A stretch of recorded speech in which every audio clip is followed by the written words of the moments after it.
Hi guys, and welcome back. Today I'm going to show you how easy it is to replace the line on your whippersnipper.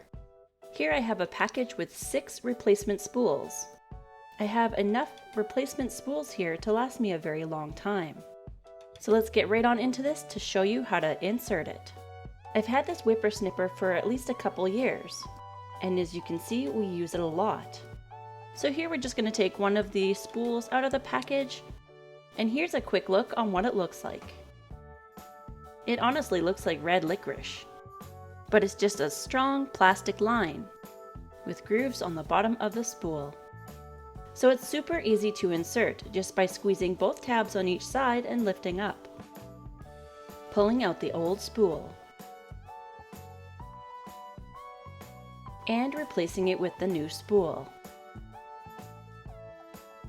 Taking your line and poking it into the hole so your line can come out and automatically feeds itself when it needs to. And then replacing the cap back on until it snaps. And you just replaced your line in your whippersnipper. If you didn't pull enough line out in the beginning, it will automatically feed more line out itself. But make sure before you do any of this, remove the battery beforehand, just in case. And then you're off trimming again.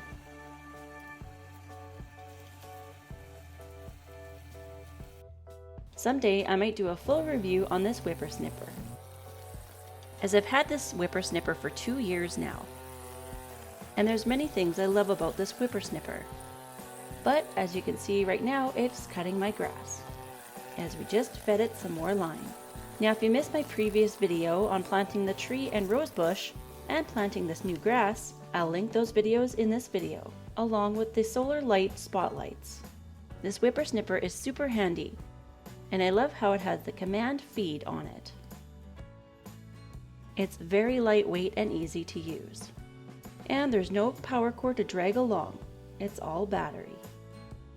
So now that you know how to replace the line on your WORX whippersnipper, I hope you liked this video. Give it a thumbs up if you did, and subscribe for all new videos. Also remember to click that notification bell to be notified for each and every time I post a new video. Thanks for watching, and we'll see you later. If you missed the video on planting the rose bush, I will link it above. As you can see here, it's blooming quite beautiful.